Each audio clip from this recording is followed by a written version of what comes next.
9ാം ക്ലാസ്സിൽ പറയുന്നത് കഴിഞ്ഞ പാഠഭാഗത്തിൽ അല്ലെങ്കിൽ കഴിഞ്ഞ ക്ലാസ്സിൽ നമ്മൾ ശ്വസന വ്യവസ്ഥയുമായി ബന്ധപ്പെട്ട റെസ്പിറേറ്ററി സിസ്റ്റവുമായി ബന്ധപ്പെട്ട ചില കാര്യങ്ങളായിരുന്നു നമ്മൾ സംസാരിച്ചത്. റെസ്പിറേറ്ററി സിസ്റ്റത്തിന്റെ ഭാഗങ്ങളെ കുറിച്ചും അങ്ങനെയുള്ള ചില ഭാഗങ്ങളാണ് ഇന്ന് നമ്മൾ സംസാരിക്കാൻ പോകുന്നത്. റെസ്പിറേറ്ററി മൂവ്മെന്റ്സ് എന്ന് പറയുന്ന ഭാഗത്തെ കുറിച്ചാണ്. റെസ്പിറേഷൻ, ശ്വസനവുമായി ബന്ധപ്പെട്ട നമ്മുടെ ശരീരത്തിൽ നടക്കുന്ന ചലനങ്ങളെ കുറിച്ചാണ് പറയുന്നത്.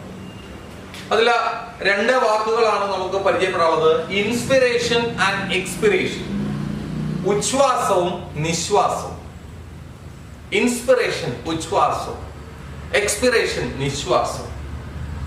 ഉച്ഛ്വാസവായു, നിശ്വാസവായു. അതായത് ഇൻസ്പിറേഷൻ എന്ന് പറഞ്ഞു കഴിഞ്ഞാൽ ഓക്സിജനെ അകത്തേക്ക് എടുക്കുന്ന പരിപാടി. Intake of oxygen is called inspiration. നമ്മള് ഓക്സിജനെ അകത്തേക്ക് വലിച്ചെടുക്കുന്ന പരിപാടി. അകത്തേക്ക് നമ്മൾ ഓക്സിജനെ അകത്തേക്ക് കയറ്റുന്ന സമയത്ത് നമ്മുടെ നെഞ്ചുഭാഗം തൊറാസിക് ക്യാവിറ്റി ബിക്കം റൈസസ്, മുകളിലേക്ക് ഉയരും. നമ്മുടെ നെഞ്ചുഭാഗം, വാരിയൽ ഉൾപ്പെടെയുള്ള നെഞ്ചുഭാഗം മുകളിലേക്ക് ഉയരും. ആ പ്രോസസ്സിനെ നമ്മൾ വിളിക്കുന്ന പേരാണ് inspiration. Expiration, expel of carbon dye ഓക്സൈഡ്. ആരെ പുറത്തേക്ക് വിടുന്നു? കാർബൺ ഡൈ ഓക്സൈഡിനെ പുറന്തള്ളുന്ന പ്രവർത്തനത്തെ നമ്മൾ വിളിക്കുന്ന പേരാണ് എക്സ്പിറേഷൻ.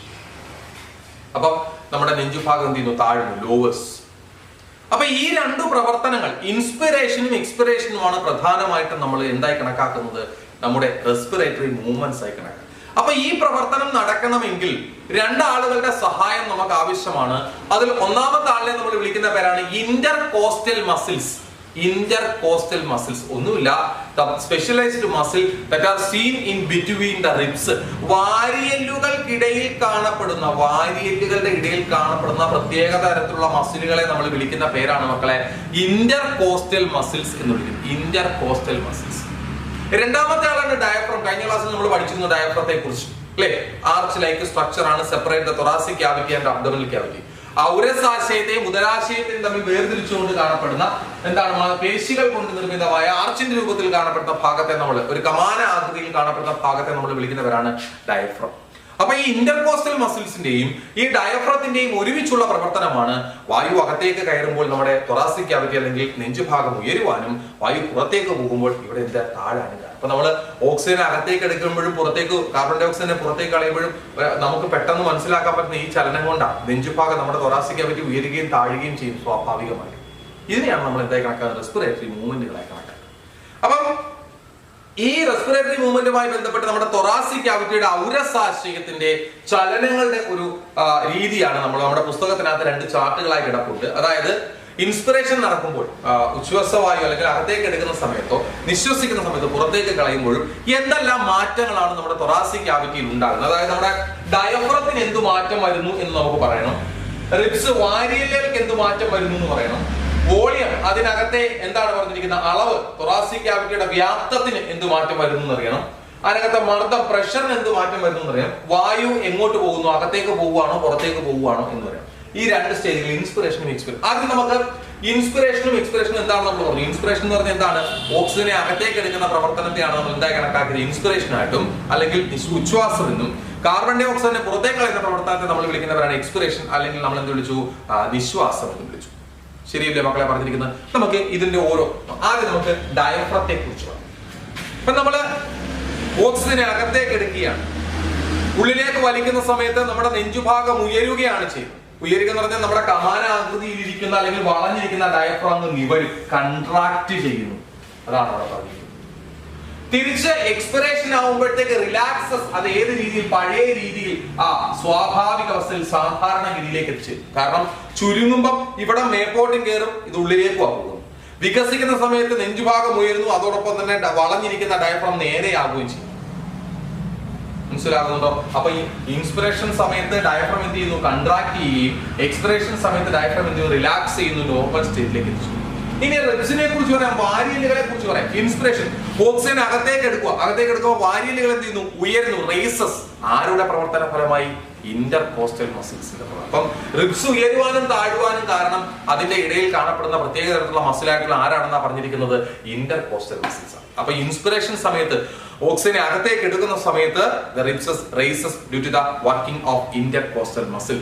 ഇന്റർകോസ്റ്റൽ പേശികളുടെ പ്രവർത്തന ഫലമായി ഇൻസ്പിറേഷൻ സമയത്ത്, ഉച്ഛ്വാസ സമയത്ത് വാരിയലുകൾ ഉയരുന്നു. എന്നാൽ നിശ്വാസ സമയത്ത് വാരിയലുകൾ എന്ത് ചെയ്യുന്നു? താഴുന്നു. കാർബൺ ഡൈ ഓക്സൈഡിന്റെ പുറത്തേക്കുള്ള ഈ ഭാഗം താഴുന്നു. അടുത്ത ഇൻസ്പിറേഷനിലെ വോളിയം. അപ്പൊ വോളിയം ഇൻസ്പിറേഷൻ നടക്കുമ്പോഴത്തേക്ക് നെഞ്ചുഭാഗം ഉയരുന്നു എന്നാ പറഞ്ഞിരിക്കുന്നത്, വാരിയലുകൾ ഉയരുന്നു എന്നാ പറഞ്ഞിരിക്കുന്നത്. നമ്മുടെ ഡയഫ്രം കൺട്രാക്ട് ചെയ്യുന്നു. അപ്പോൾ അതിനകത്തെ സ്ഥലം എന്ത് ചെയ്യുകയാണ്? കൂടുകയാണ്. സോ വോളിയം ഇൻക്രീസസ്, വ്യാപ്തം അവിടെ എന്ത് ചെയ്യുന്നു? കൂടുന്നു. ഏത് സമയത്ത്? ഇൻസ്പിറേഷൻ അല്ലെങ്കിൽ നിശ്വാസ സമയത്ത്, ഉച്ഛ്വാസ സമയം. എന്നാൽ നിശ്വാസ സമയം എക്സ്പിറേഷൻ വരുമ്പോഴത്തേക്ക് നമ്മുടെ എല്ലാം നെഞ്ചൊക്കെ താഴേക്ക് പോകുന്നതിന്റെ ഫലമായിട്ട് അവിടുത്തെ വോളിയം എന്ത് ചെയ്യുക? ഈ വോളിയവും പ്രഷറും തമ്മിലൊരു ബന്ധമുണ്ട്. വ്യാപ്തവും മർദ്ദവും തമ്മിലൊരു ബന്ധമുണ്ട്. വ്യാപ്തം കൂടുകയാണെങ്കിൽ മർദ്ദം അവിടെ എന്ത് ചെയ്യും? കുറയും. വ്യാപ്തം കുറയുകയാണെങ്കിൽ മർദ്ദം അവിടെ എന്ത് ചെയ്യും? മനസ്സിലാവുന്നുണ്ടോ പറഞ്ഞിരിക്കുന്നത്? അപ്പൊ ഇൻസ്പിറേഷൻ സമയത്ത് നമ്മുടെ തൊറാസിക് ക്യാവിറ്റിയുടെ വ്യാപ്തം വർദ്ധിക്കുന്നു, മർദ്ദം കുറയുന്നു. എക്സ്പിറേഷൻ സമയത്ത് വ്യാപ്തം കുറയുന്നു, അപ്പോൾ മർദ്ദം എന്ത് ചെയ്യുന്നു? മനസ്സിലാവുന്നുണ്ടോ? ഇൻസ്പിറേഷൻ സമയത്ത്, ഉച്ഛ്വാസ സമയത്ത് വായു ശരീരത്തിനുള്ളിലേക്ക് കിടക്കുന്നു. Oxygen enters into the lungs, oxygen ശ്വാസകോശത്തിനുള്ളിലേക്ക് കിടക്കുന്നു. എക്സ്പിറേഷൻ സമയത്ത് carbon dye oxide expel out, carbon dye oxide എന്ത് ചെയ്യുന്നു? ശരീരത്തിന് പുറത്തേക്ക്. മനസ്സിലാവുന്നു മക്കളെ പറഞ്ഞു? മനസ്സിലായോ? അപ്പൊ നമ്മള് ബേസിക് തൊറാസിക് മൂവ്മെന്റുകളെ കുറിച്ചാണ് സംസാരിച്ചത്. ആദ്യം നമ്മൾ ഇൻസ്പിറേഷൻ, എക്സ്പിറേഷൻ എന്ന് പറഞ്ഞു. ഇവരെ രണ്ടുപേരെയും കൂടെ നമ്മൾ വിളിക്കുന്ന പേരാണ് റെസ്പിറേറ്ററി മൂവ്മെന്റ്സ്, ശ്വസന ബന്ധമായ ചലനങ്ങൾ എന്നാണ് നമ്മൾ അറിയപ്പെടുന്നത്. അതിൽ ഇൻസ്പിറേഷൻ അല്ലെങ്കിൽ ഉച്ഛ്വാസം എന്ന് പറഞ്ഞെങ്കിൽ ഓക്സിജനെ അകത്തേക്ക് എടുക്കുന്ന പ്രവർത്തനത്തെ ഉച്ഛ്വാസം അല്ലെങ്കിൽ ഇൻസ്പിറേഷൻ എന്നും, കാർബൺ ഡൈ ഓക്സൈഡിനെ പുറത്തേക്ക് കളയുന്ന പ്രവർത്തനത്തെ നമ്മൾ നിശ്വാസം അല്ലെങ്കിൽ എക്സ്പിറേഷൻ എന്നും വിളിച്ചു. ഈ രണ്ട് സമയത്തും ഡയഫ്രത്തിനും റിബ്സ് വാരിയലിനും അതേപോലെ എന്താണ് വോളിയം, അതിന്റെ വ്യാപ്തം, പ്രഷർ, മർദ്ദം, വായു അകത്തോട്ടാണ് പുറത്തോട്ടാണ്, ഇത്രയും കാര്യങ്ങളാണ് നമ്മൾ പറഞ്ഞത്. നമ്മുടെ തൊറാസിക് ക്യാവിറ്റി ഉയരുവാനും താഴുവാനും കാരണം രണ്ടുപേരുടെ പ്രവർത്തന ഫലമായിട്ടാണെന്ന് പറഞ്ഞു. ഒന്നാമത്തെ ആളെ നമ്മൾ വിളിച്ച പേര് ഇന്റർകോസ്റ്റൽ മസിൽ എന്നാണ്. എന്താണ് ഇന്റർകോസ്റ്റൽ മസിൽ എന്ന് പറഞ്ഞു കഴിഞ്ഞാൽ റിബ്സിന് വാരിയലുകൾക്കിടയിൽ കാണപ്പെടുന്ന പേശികളെ നമ്മൾ വിളിക്കുന്ന പേരായിരുന്നു ഇന്റർകോസ്റ്റൽ മസിൽസ് എന്ന് വിളിക്കും. അടുത്ത ഡയഫ്രം, തൊറാസിക് ക്യാവിറ്റിയും അബ്ഡോമിനൽ ക്യാവിറ്റിയും നെഞ്ചുഭാഗത്തെയും വയർഭാഗത്തെയും നമ്മൾ സെപ്പറേറ്റ് ചെയ്തുകൊണ്ട് കാണപ്പെടുന്ന കമാനാകൃതിയിൽ കാണപ്പെടുന്ന ആർച്ചിന്റെ രൂപത്തിൽ കാണപ്പെടുന്ന ഭാഗത്തെ നമ്മൾ വിളിക്കുന്ന പേരായിരുന്നു എന്ത്? ഡയഫ്രം. മനസ്സിലാവുന്ന മക്കളെ പറയും. ഇതാണ് നമുക്ക് റെസ്പിറേറ്ററി മൂവ്മെന്റ്സ് ആയിട്ട് പറയണം. ഇനി അടുത്തതായി നമ്മൾ പറയാൻ പോകുന്നത്, നമ്മൾ കഴിഞ്ഞ ക്ലാസ്സിൽ നമ്മുടെ റെസ്പിറേറ്ററി സിസ്റ്റത്തിന്റെ ഭാഗങ്ങളെ കുറിച്ച് സംസാരിച്ചപ്പോൾ നമ്മൾ പറയുകയുണ്ടായി ആൽവിയോളെ അല്ലെങ്കിൽ വായു അറ എന്ന് പറയുന്ന ഒരു ഭാഗത്തെ കുറിച്ച് പറയുകയുണ്ടായി. ഈ വായു അറ എത്രമാത്രം യോജിച്ചതാണ്? വാതക വിനിമയം നടക്കുന്നത് എവിടെ വെച്ചാണെന്ന് പറഞ്ഞു? വായു അറയിൽ വെച്ചിട്ടാണ്. ഈ വായു അറയിൽ വെച്ച് വാതക വിനിമയം നടക്കാൻ ഈ വായു അറ എത്രമാത്രം യോജിച്ചതാണ്, എന്തെല്ലാം സജ്ജീകരണങ്ങളാണ് അവിടെ ഉള്ളത് എന്നതിനെ കുറിച്ചാണ് അടുത്തതായി നമുക്ക് സംസാരിക്കാനായിട്ടുള്ളത്. നോക്കാം നമുക്ക് നമ്മുടെ ആൽവിയോളയിൽ വെച്ച് വാതക വിനിമയം നടക്കുന്നതിന് എന്തുമാത്രം അത് യോജിക്കും. എന്താണ് ഈ ആൽവിയോള എന്ന് പറഞ്ഞു കഴിഞ്ഞാൽ? It's a air filled sacs present at the tip of the bronchioles. ശ്വസനികകളുടെ അഗ്രഭാഗത്ത് കാണപ്പെടുന്ന വായു നിറഞ്ഞു നിൽക്കുന്ന ഒരു അറയാണ് എന്തെന്ന് പറഞ്ഞിരിക്കുന്നത്? ആൽവിയോൾ.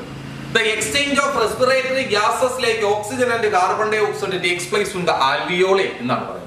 ശ്വസനവാതകങ്ങളായിട്ടുള്ള ഓക്സിജന്റെയും കാർബൺ ഡൈ ഓക്സൈഡിന്റെയും വിനിമയം അങ്ങോട്ടും ഇങ്ങോട്ടും ഇത് പരസ്പരം വിനിമയം ചെയ്യപ്പെടുന്നത് എവിടെ വെച്ചിട്ടാണ്? ആൽവിയോളയിൽ വെച്ചിട്ടാണ്. എങ്ങനെ? ആൽവിയോളയുടെ പ്രത്യേകത എന്ന് പറഞ്ഞു കഴിഞ്ഞാൽ ഇതിന്റെ സർഫസ് അല്ലെങ്കിൽ ഇതിന്റെ പുറം പാളി എന്ന് പറഞ്ഞാൽ ഒറ്റ വരി കോശങ്ങൾ കൊണ്ടാണ് നിർമ്മിക്കപ്പെട്ടിരിക്കുന്നത്. അതേപോലെ തന്നെ ഇതെപ്പോഴും മോയിസ്റ്റ് ആയിരിക്കും, വളരെയധികം ഈർപ്പമുള്ളതുമായിരിക്കും. ഇതിന്റെ ഉപരിതലത്തിൽ ധാരാളം ബ്ലഡ് ക്യാപ്പിലറീസ് കാണപ്പെടുന്നുണ്ട്, രക്തലോമികകൾ കാണപ്പെടുന്നു. ഈ രക്തലോമികകളുടെ ഭിത്തിയും വളരെ എന്താണ്? തിന്നാണ്, വളരെയധികം കനം കുറഞ്ഞത്. അതുകൊണ്ട് തന്നെ ആൽവിയോളയിൽ നിന്ന് രക്തത്തിനുള്ളിലേക്കും രക്തത്തിൽ നിന്ന് ആൽവിയോളയ്ക്കുള്ളിലേക്കും വളരെ വേഗത്തിൽ ആർക്ക് അങ്ങോട്ടും ഇങ്ങോട്ടും സഞ്ചരിക്കുവാൻ സാധിക്കും? വാതകങ്ങളായിട്ടുള്ള ഓക്സിജനും കാർബൺ ഡൈ ഓക്സൈഡും അങ്ങോട്ടും ഇങ്ങോട്ടും സഞ്ചരിക്കാൻ സാധിക്കും എന്നാണ് പറയുന്നത്. മനസ്സിലാവുന്നുണ്ടോ? The alveoli that helps to increase the respiratory surface area in the lungs. ശ്വസന പ്രതല വിസ്തീർണം, നമ്മുടെ ശ്വാസകോശത്തിനുള്ളിലെ ശ്വസന പ്രതല വിസ്തീർണം വർദ്ധിപ്പിക്കുന്നതിൽ സുപ്രധാന പങ്ക് വഹിക്കുന്ന ആളാണ് ആരെന്ന് പറഞ്ഞിരിക്കുന്നത്? നമ്മുടെ ആൽവിയോളെ എന്ന് പറഞ്ഞിരിക്കുന്ന ഭാഗം. മനസ്സിലാവുന്നുണ്ടോ മക്കളെ പറഞ്ഞിരിക്കുന്നത്? അപ്പൊ എന്തൊക്കെയാണ് നമ്മൾ ആൽവിയോളെ കുറിച്ച് സംസാരിച്ചത്? ആൽവിയോൾ എന്ന് പറഞ്ഞാൽ എന്താണ്? ശ്വസനികകളുടെ അഗ്രഭാഗത്ത് കാണപ്പെടുന്ന വായു നിറഞ്ഞു നിൽക്കുന്ന അറയെ നമ്മൾ വിളിക്കുന്ന പേരായിരുന്നു ആൽവിയോളെ എന്ന് വിളിച്ചു. ആൽവിയോളയുടെ പ്രത്യേകത പറഞ്ഞു. അതിന്റെ സർഫസ് അല്ലെങ്കിൽ അതിന്റെ കവറിംഗ്, ഏറ്റവും പുറമേ കാണപ്പെടുന്ന ഭിത്തി എന്ന് പറഞ്ഞാൽ made up of A single layer of cell, കനം കുറഞ്ഞ ഒറ്റ വരി കോശങ്ങൾ കൊണ്ട് നിർമ്മിതമായിട്ടുള്ള ഒരു അറയാണ് ആരെന്ന് പറഞ്ഞിരിക്കുന്നത് ആൽവിയോളെ. അത് മാത്രമല്ല, the surface of the alveoli composed of minute blood capillaries. ഇതിന്റെ ഉപരിതലത്തിൽ അതിസൂക്ഷ്മങ്ങളായിട്ടുള്ള ധാരാളം എന്ത് കാണപ്പെടുന്നു? രക്തലോമികകളും കാണപ്പെടുന്നു.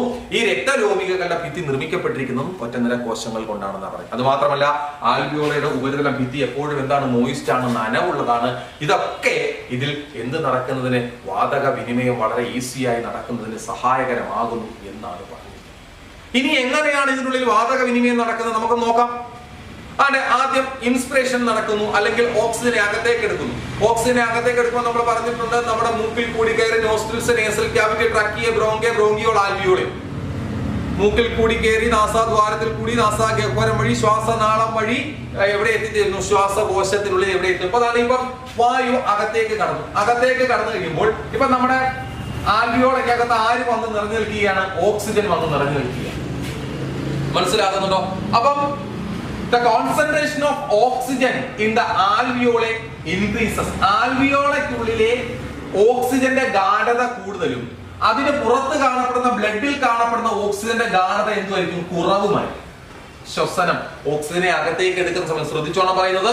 ഓക്സിജനെ അകത്തേക്ക് എടുക്കുന്ന സമയത്ത് ഇൻസ്പിറേഷൻ നടക്കുമ്പോൾ ആൽവിയോളയ്ക്കുള്ളിൽ എന്തിന്റെ അളവായിരിക്കും കൂടുതൽ? ഓക്സിജന്റെ കോൺസെൻട്രേഷൻ കൂടുതലും, പുറത്തുള്ള ബ്ലഡിൽ എന്തിന്റെ കോൺസെൻട്രേഷൻ കുറവുമാണ്? ഓക്സിജന്റെ കോൺസെൻട്രേഷനിൽ ഗാഢത കുറവുമാണ്. എന്നാൽ കാർബൺ ഡൈ ഓക്സൈഡിനെ പറയുമ്പോൾ ബ്ലഡിൽ ആരുടെ അളവ് കൂടുതലായിരിക്കും? കാർബൺ ഡൈ ഓക്സൈഡിന്റെ അളവ് കൂടുതലും. എന്നാൽ ആൽവിയോളിൽ എന്തിന്റെ അളവ് കുറവുമായിരിക്കും? കാർബൺ ഡൈ ഓക്സൈഡിന്റെ അളവ് കുറവ്. നമ്മൾ പഠിച്ചിട്ടുണ്ട് ഡിഫ്യൂഷൻ എന്ന് പറയുന്ന ഒരു പ്രവർത്തനത്തെ കുറിച്ച്.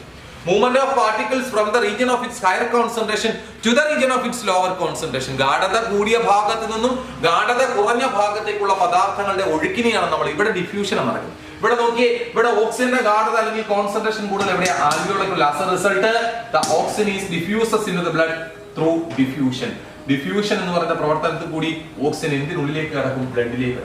At that time, the carbon dioxide that enters into the alveoli, carbon dioxide തിരിച്ച് ഇങ്ങോട്ട് കിടക്കും. കാരണം കാർബൺ ഡൈ ഓക്സൈഡിന്റെ ഗാഢത കൂടുതൽ ബ്ലഡില, കുറവ് എവിടെയാ? ആൽവിയോളയില.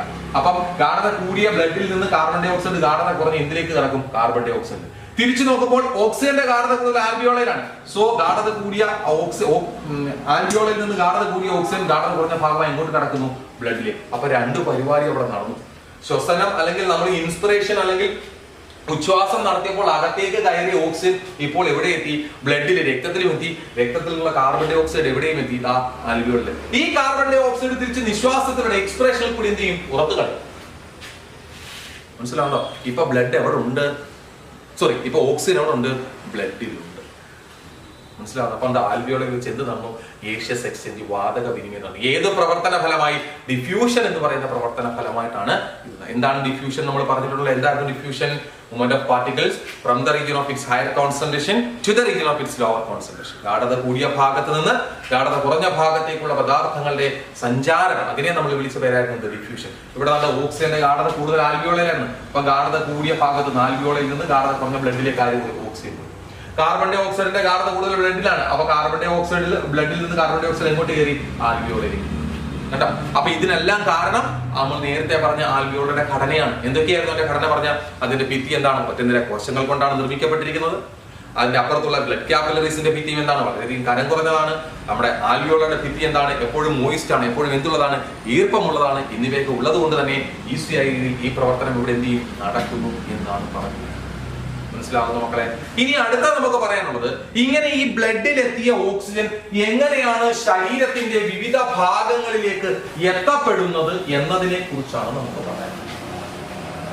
ബ്ലഡിൽ കൂടി ഓക്സിജൻ എങ്ങനെ ഇനി കോശങ്ങളിലേക്ക് എത്തിച്ചേരുന്നു എന്ന് നമുക്ക് നോക്കാം. അപ്പൊ നോക്കാം. ഇത് നമ്മുടെ രക്തക്കുഴലാണ്. രക്തക്കുഴലിനകത്ത് ആരിപ്പുണ്ട്? ബ്ലഡ് ഉണ്ട്. ബ്ലഡിനകത്ത് ഇപ്പൊ ആരുണ്ട്? ഓക്സിജൻ. ഇത് എത്തിച്ചേരുന്നത് കോശങ്ങൾക്കുള്ളിലാണ്. ഇവിടെ ഇരുന്നോട്ടെ, കോശങ്ങൾ ഇവിടെ ഇരുന്നോട്ടെ. എപ്പോഴാണോ നമ്മുടെ ഓക്സിജൻ രക്തത്തിനുള്ളിലേക്ക് പ്രവേശിക്കുന്നത്, at that time oxygen combines with the hemoglobin to form oxyhemoglobin. രക്തത്തിലെ അരുണരക്താണുവിൽ RBCയിൽ കാണപ്പെടുന്ന ഹീമോഗ്ലോബിൻ എന്ന് പറയുന്ന പിഗ്മെന്റ് നമ്മുടെ ഓക്സിജനുമായിട്ട് എന്ത് ചെയ്യുന്നു? കമ്പൈൻ ചെയ്യുന്നു, ഫ്യൂസ് ചെയ്യുന്നു, കമ്പൈൻ ചെയ്യുന്നു to form oxyhemoglobin. എന്നിട്ട് എന്തുണ്ടാകുമെന്നാണ് പറഞ്ഞിരിക്കുന്നത്? ഓക്സിഹീമോഗ്ലോബിൻ. അപ്പൊ ഓക്സിജൻ ഒരിക്കലും രക്തത്തിൽ കൂടി സഞ്ചരിക്കുന്നത് അയാളുടെ യഥാർത്ഥ രൂപത്തിലല്ല, ഓക്സിജന്റെ രൂപത്തിലല്ല, പകരം എന്തിന്റെ രൂപത്തിലാണ്? ഓക്സിഹീമോഗ്ലോബിന്റെ രൂപത്തിലാണ്. എങ്ങനെയാണ് ഈ ഓക്സിഹീമോഗ്ലോബിൻ ഉണ്ടാകുന്നത്? Oxygen combines with haemoglobin to form oxyhaemoglobin. Oxygen ആരുമായി കൂടിച്ചേരുന്നു? ഹീമോഗ്ലോബിനുമായി. എവിടെ കാണപ്പെടുന്ന ഹീമോഗ്ലോബിനുമായി? RBCയിൽ അല്ലെങ്കിൽ അരുണരക്താണുവിൽ കാണപ്പെടുന്ന haemoglobin. It is a less stable compound. ഇത് അങ്ങനെ സ്ഥിരതയുള്ള ഒരു കോമ്പൗണ്ട് മൂലകമൊന്നുമല്ല. ഏത് സമയത്ത് എന്ത് ചെയ്ത് പോകാം? വിഘടിച്ചു പോയേക്കാം. അങ്ങനെ നമ്മുടെ താണ്ട ഇങ്ങോട്ട് നോക്കിക്കോണേ. അങ്ങനെ നമ്മുടെ ഇങ്ങനെ എവിടെ വരുന്നു? എങ്ങനെ വരുന്നു? ബ്ലഡിൽ കൂടി താണ്ടെ ബ്ലഡ് ഇങ്ങനെ ഒഴുകി വരികയാണ്. താണ്ടെ ബ്ലഡിൽ കൂടി ഒഴുകി ഇവിടെ എത്തി. അപ്പൊ oxygen combines with haemoglobin to form oxyhaemoglobin. ഇപ്പൊ സഞ്ചരിക്കുന്ന ആറ് രൂപത്തിലാ ഓക്സിഹീമോഗ്ലോബിൻ സഞ്ചരിച്ച് താണ്ടെ ഇവിടെ എത്തി. ഓക്സിഹീമോഗ്ലോബിന്റെ ഈ കോശത്തിലാണ് ഓക്സിജൻ വേണ്ടത്. ഏത് സെല്ലിലാണോ ഓക്സിജൻ ആവശ്യമായി വരുന്നത് അവിടെ എത്തിക്കഴിയുമ്പോൾ ഇറ്റ് ബിക്കം സ്പ്ലിറ്റ്. ഇതെന്ത് ചെയ്യുമെന്ന്? വിഘടിക്കും. ആരൊക്കെയായിട്ട്? ഹീമോഗ്ലോബിനും ഓക്സിജനുമായി വിഘടിച്ചോ? ഇനി ഒന്ന് നോക്കിയേ. ഇപ്പോൾ ഓക്സിജന്റെ ഗാഢത കൂടുതൽ എവിടെയാണ്? രക്തത്തിലാണ് ഓക്സിജൻ കൂടുതലുള്ളത്? സെല്ലിലാണ്, രക്തത്തിലാണ്. ശരിയല്ലയോ? അപ്പം ഇവിടെ ഗാഢത കൂടിയ രക്തത്തിൽ നിന്ന് ഓക്സിജൻ എങ്ങോട്ട് പ്രവേശിക്കുന്നു? കോശത്തിനുള്ളിൽ. അവിടെയും എന്ത് നടന്നു? ഡിഫ്യൂഷൻ. മനസ്സിലാവും. അപ്പം ഓക്സിജൻ രക്തത്തിൽ കൂടി സഞ്ചരിക്കുന്നത് എന്തിന്റെ രൂപത്തിലെന്ന് ചോദിച്ചു കഴിഞ്ഞാൽ നമുക്ക് ശക്തമായി പറയേണ്ടി വരും ഓക്സിഹീമോഗ്ലോബിൻ രൂപത്തിലാണ്, അല്ലെങ്കിൽ ഓക്സിജന്റെ രൂപത്തിലല്ല പുള്ളിക്കാരൻ സഞ്ചരിക്കുന്നത്. ഓക്സിഹീമോഗ്ലോബിന്റെ രൂപത്തിലാണ്. ഓക്സിഹീമോഗ്ലോബിൻ. എങ്ങനെയാണ് ഈ ഓക്സിഹീമോഗ്ലോബിൻ ഉണ്ടാകുന്നത്? Oxygen combines with haemoglobin to form oxyhaemoglobin. ഇതൊരു സ്റ്റേബിൾ കോമ്പൗണ്ട് ആണ്. ആ ഓക്സിഹീമോഗ്ലോബിൻ ഓക്സിജൻ ആവശ്യമായ സ്ഥലങ്ങളിൽ എത്തുമ്പോൾ ഇറ്റ് ബിക്കം സ്പ്ലിറ്റ്. ഇതെന്ത് ചെയ്യുന്നു? വിഘടിക്കുകയും എന്തൊക്കെയായിട്ട് മാറുന്നു? ഓക്സിജനും ഹീമോഗ്ലോബിനുമായിട്ട് മാറുകയും ഓക്സിജൻ എന്തിനുള്ളിലേക്ക് പ്രവേശിക്കുകയും ചെയ്യും? കോശങ്ങൾക്കുള്ളിലേക്ക് പ്രവേശിക്കും. മനസ്സിലായി? അപ്പൊ നമ്മള് മൂന്നാമത്തെ പാഠഭാഗത്തിനകത്ത് രക്തത്തിന്റെ ധർമ്മം പറഞ്ഞപ്പോൾ നമ്മൾ പറയുകയുണ്ടായ ഒരു ധർമ്മം adheres to exchange the respiratory gases. ശ്വസനവാതകങ്ങളായിട്ടുള്ള ഓക്സിജന്റെയും കാർബൺ ഡൈ ഓക്സൈഡിന്റെയും സംവഹനം സഹായിക്കുക എന്നതായിരുന്നു ആരുടെ ഒരു ധർമ്മമായി പറഞ്ഞത്? രക്തത്തിന്റെ ഒരു അത് ചെയ്തു കഴിഞ്ഞു. അപ്പൊ ഓക്സിജനെ സംവഹനം ചെയ്തു. ഇനി കാർബൺ ഡൈ ഓക്സൈഡിനെ സംവഹനം ചെയ്യുന്ന രീതിയുണ്ട്, അത് നമുക്ക് പറയാൻ വരുന്ന വഴി. അപ്പൊ ഇന്ന് പറഞ്ഞ കാര്യങ്ങൾ നമുക്ക് ഒന്നുകൂടി പറയാം. ആദ്യം നമ്മൾ സംസാരിച്ചത് ശ്വസനവാതകങ്ങളെ കുറിച്ചായിരുന്നു. ആദ്യം നമ്മൾ സംസാരിച്ചത് റെസ്പിറേറ്ററി മൂവ്മെന്റുകളെ കുറിച്ചായിരുന്നു. രണ്ട് മൂവ്മെന്റുകളാണ് നമ്മൾ പറഞ്ഞത്, ഇൻസ്പിറേഷനും എക്സ്പിറേഷനും. ഇൻസ്പിറേഷൻ എന്ന് പറഞ്ഞു കഴിഞ്ഞാൽ ഇൻടേക്ക് ഓഫ് ഓക്സിജൻ, ഓക്സിജനെ അകത്തേക്ക് എടുക്കുന്നു. As a result the volume of the thoracic cavity become increases. നമ്മുടെ thoracic cavityയുടെ നെഞ്ചിനകത്തെ സ്ഥലം വർദ്ധിക്കുന്നതിന്റെ ഫലമായിട്ട് ഓക്സിജൻ അകത്തേക്ക് കയറുന്ന പ്രവർത്തനത്തെ നമ്മൾ വിളിച്ചു വരായിരുന്നു ഇൻസ്പിറേഷൻ അല്ലെങ്കിൽ ഉച്ഛ്വാസം എന്ന് വിളിച്ചു. നെഞ്ചിന്റെ സ്ഥലം അല്ലെങ്കിൽ thoracic cavityയിലെ സ്ഥലം കുറഞ്ഞതിന്റെ ഫലമായിട്ട് carbon dye oxide expel out, carbon dye oxide പുറത്തേക്ക് പോകുന്ന പ്രവർത്തനത്തെ വിളിച്ചു വരായിരുന്നു എക്സ്പിറേഷൻ അല്ലെങ്കിൽ നിശ്വാസം. ഇതിന് രണ്ടിനും സഹായിക്കുന്ന രണ്ടാളുകളെ കുറിച്ചാണ് പറഞ്ഞത്. ഒന്നാമത്തെ ആളിനെ വിളിച്ചവർ ഇന്റർകോസ്റ്റൽ മസിൽസ്, അടുത്ത ആളിനെ വിളിച്ചവർ ഡയഫ്രം. എന്താണ് ഇനി ഇന്റർകോസ്റ്റൽ മസിൽസ് എന്ന് പറഞ്ഞു കഴിഞ്ഞാൽ റിബ്സ്, വാരിയലുകൾക്കിടയിൽ കാണപ്പെടുന്ന പ്രത്യേകതരം പേശികളെ നമ്മൾ വിളിച്ച പേരായിരുന്നു ഇന്റർകോസ്റ്റൽ മസിൽസ് എന്ന് വിളിച്ചു. ഡയഫ്രത്തിന്റെ പ്രത്യേകത പറഞ്ഞു. thoracic cavityയും അബ്ഡോമിനൽ ക്യാവിറ്റിയും ഔരസാശയത്തെയും ഉദരാശയത്തെയും തമ്മിൽ വേർതിരിച്ചുകൊണ്ട് കാണപ്പെടുന്ന കമാനാകൃതിയിലുള്ള ഭാഗത്തെ, പേശികൾ കൊണ്ട് നിർമ്മിതമായ ഭാഗത്തെ വിളിച്ച പേരായിരുന്നു ഡയഫ്രം എന്ന് വിളിച്ചു. ശരിയല്ലയോ പറഞ്ഞിരിക്കുന്നത്? തുടർന്ന് ഇൻസ്പിറേഷൻ നടക്കുമ്പോഴും എക്സ്പിറേഷൻ നടക്കുമ്പോഴും, നിശ്വാസം നടക്കുമ്പോഴും ഉച്ഛ്വാസം നടക്കുമ്പോഴും ഡയഫ്രത്തിന്, വാരിയെല്ലുകൾക്ക് അവിടുത്തെ സ്ഥലം, പ്രഷർ എന്നിവയെ കുറിച്ച് നമ്മൾ സംസാരിച്ചു. ആദ്യം നമ്മൾ ഡയഫ്രത്തെ കുറിച്ച് സംസാരിച്ചു. ഇൻസ്പിറേഷൻ, ഓക്സിജൻ അകത്തേക്ക് കയറുമ്പോൾ ഡയഫ്രം എന്ത് ചെയ്യുന്നു? കൺട്രാക്ട് ചെയ്യുന്നു എന്ന് പറഞ്ഞു. ശരിയല്ലേ പറഞ്ഞിരിക്കുന്നത്? എന്നാൽ എക്സ്പിറേഷൻ പുറത്തേക്ക് വരുമ്പോൾ റിലാക്സസ്, അതിന്റെ സാധാരണ അവസ്ഥയിൽ എത്തിച്ചേരും. ഇൻസ്പിറേഷൻ സമയത്ത് നമ്മുടെ റിബ്സ് റൈസ് ചെയ്യുന്നു, വാരിയലുകൾ ഉയരുന്നു. Due to the working of intercostal muscles. ആരുടെ പ്രവർത്തന ഫലമായി? ആ ഇന്റർകോസ്റ്റൽ മസിലിന്റെ പ്രവർത്തന ഫലമായി. ഉച്ഛ്വാസ സമയത്ത് വായുവിനെ അകത്തേക്ക് എടുക്കുമ്പോൾ വാരിയലുകൾ ഉയരുന്നു. എക്സ്പിറേഷൻ സമയത്ത്, നിശ്വാസ സമയത്ത് വാരിയലുകൾ എന്ത് ചെയ്യുന്നു? താഴുന്നു. ഇൻസ്പിറേഷൻ സമയത്ത് നമ്മുടെ thoracic cavityയിലെ വോളിയം, വ്യാപ്തം കൂടുന്നു. വ്യാപ്തവും മർദ്ദവും തമ്മിലൊരു ബന്ധം നമ്മൾ പറഞ്ഞിട്ടുണ്ട്. വ്യാപ്തം കൂടുകയാണെങ്കിൽ മർദ്ദം കുറയും, വ്യാപ്തം കുറയുകയാണെങ്കിൽ മർദ്ദം കൂടും. രണ്ട് കാര്യങ്ങൾ. ഇൻസ്പിറേഷൻ അല്ലെങ്കിൽ ഉച്ഛ്വാസ സമയത്ത് വായു അകത്തേക്ക് കിടക്കുന്നു, എക്സ്പിറേഷൻ സമയത്ത്, നിശ്വാസ സമയത്ത് നമ്മൾ കാർബൺ ഡൈ ഓക്സൈഡ് പുറത്തേക്ക്. അടുത്തതായി നമ്മൾ സംസാരിച്ചത് ആൽവിയോള എന്ന് പറയുന്ന ഭാഗം ഈ വാതക വിനിമയത്തിന് എന്തുമാത്രം അനുയോജ്യമാണെന്നാണ് പറഞ്ഞത്. അവിടെ നമ്മൾ പറഞ്ഞു എന്താണ് ഇനി ആൽവിയോളി എന്ന് പറഞ്ഞു കഴിഞ്ഞാൽ these are the എന്താണ് air filled sacs present at the tip of the bronchioles. ശ്വസനികകളുടെ അഗ്രഭാഗത്ത് കാണപ്പെടുന്ന വായു നിറഞ്ഞു നിൽക്കുന്ന അറയെ നമ്മൾ വിളിച്ച പേരായിരുന്നു ആൽവിയോളി എന്ന് വിളിച്ചു. അതിന്റെ ഭിത്തി നിർമ്മിക്കപ്പെട്ടിരിക്കുന്ന ഒറ്റനിര കോശങ്ങൾ കൊണ്ടാണ്, എപ്പോഴും നനവുള്ളതാണ്, അതിന്റെ ഉപരിതലത്തിൽ രക്തലോമികകൾ കാണപ്പെടുന്നു. ഇതൊക്കെ വാതക വിനിമയം നടക്കുന്നതിന് വളരെയധികം സഹായിക്കുന്നു. It increase the respiratory surface area in the lungs. ശ്വാസകോശത്തിനകത്തെ എന്താണ് ശ്വസന പ്രതല വിസ്തീർണം വർദ്ധിപ്പിക്കാൻ സഹായിക്കുന്ന ഭാഗം കൂടിയാണ് ആരെന്ന് പറഞ്ഞിരിക്കുന്നത് ആൽവിയോളി അല്ലെങ്കിൽ നമ്മുടെ വായു അറ എന്ന് പറയുന്ന ഭാഗം. തുടർന്ന് എങ്ങനെയാണ് ഈ ഓക്സിജൻ ട്രാൻസ്പോർട്ട് ചെയ്യുന്നത് അല്ലെങ്കിൽ എക്സ്ചേഞ്ച് ചെയ്യുന്നത് നമ്മൾ പറഞ്ഞു. ഇൻസ്പിറേഷൻ, ഉച്ഛ്വാസം നടക്കുന്നതിന്റെ ഫലമായിട്ട് നമ്മുടെ ആൽവിയോളയ്ക്കുള്ളിലേക്ക് വായു അറയ്ക്കുള്ളിലേക്ക് എത്തപ്പെടുന്ന ഓക്സിജൻ, അപ്പോൾ ഓക്സിജന്റെ ഗാഢത വായു അറയിൽ കൂടുതലും രക്തത്തിൽ കുറവുമാണ്. അപ്പോൾ ഓക്സിജൻ വായു അറയിൽ നിന്നും ഡിഫ്യൂഷൻ പ്രക്രിയയിലൂടെ രക്തത്തിലേക്ക് കടക്കും. തിരിച്ച് കാർബൺ ഡൈ ഓക്സൈഡ് നോക്കുമ്പോൾ രക്തത്തിൽ കാർബൺ ഡൈ ഓക്സൈഡിന്റെ അളവ് കൂടുതലും വായു അറയിൽ കുറവുമാണ്. സോ അപ്പൊ രക്തത്തിൽ നിന്ന് കാർബൺ ഡൈ ഓക്സൈഡ് വായു അറയ്ക്കുള്ളിലേക്ക്. ഇനി എങ്ങനെ ഓക്സിജൻ സഞ്ചരിക്കുന്നു എന്ന് ചോദിച്ചപ്പോൾ നമ്മൾ പറഞ്ഞു ഇങ്ങനെ രക്തത്തിലെത്തിയ ഓക്സിജൻ ആരുമായി കൂടിച്ചേരുന്നു? ഹീമോഗ്ലോബിനുമായി കൂടിച്ചേരുന്നു. എന്തുണ്ടാകുന്നു? ഓക്സി ഹീമോഗ്ലോബിൻ ഉണ്ടാവുകയും ഓക്സി ഹീമോഗ്ലോബിന്റെ രൂപത്തിൽ രക്തത്തിൽ കൂടി സഞ്ചരിക്കുന്ന ഓക്സിജൻ ഏത് കലകളിലാണോ ഓക്സിജൻ ആവശ്യമാകുന്നത് അവിടെ എത്തിക്കഴിയുമ്പോൾ ഇതെന്തെങ്കിലും സ്പ്ലിറ്റ് ചെയ്യും. സ്പ്ലിറ്റ് ചെയ്ത് എന്തൊക്കെയായിട്ട് മാറും? ഓക്സിജനും ഹീമോഗ്ലോബിനുമായിട്ട് മാറുകയും ഓക്സിജൻ ഡിഫ്യൂഷൻ പ്രക്രിയയിൽ കൂടി വീണ്ടും എന്തിനുള്ളിലേക്ക് കോശങ്ങൾക്കുള്ളിലേക്ക് പ്രവേശിക്കുകയും ചെയ്യുന്നു എന്നാണ് നമ്മൾ പറഞ്ഞത്. ഇത്രയും കാര്യങ്ങളാണ് നമുക്ക് ഇന്ന് സംസാരിക്കാനുള്ളത്. ഇനി നമുക്ക് അടുത്തതായി കോശ ശ്വസനം അല്ലെങ്കിൽ സെല്ലുലാർ റെസ്പിറേഷൻ എന്ന് പറഞ്ഞ വളരെ പ്രധാനപ്പെട്ട ഒരു ഭാഗത്തെ കുറിച്ചാണ് സംസാരിക്കാനുള്ളത്. അത് നമുക്ക് അടുത്ത ക്ലാസ്സിൽ വിശദമായിട്ട് സംസാരിക്കാം.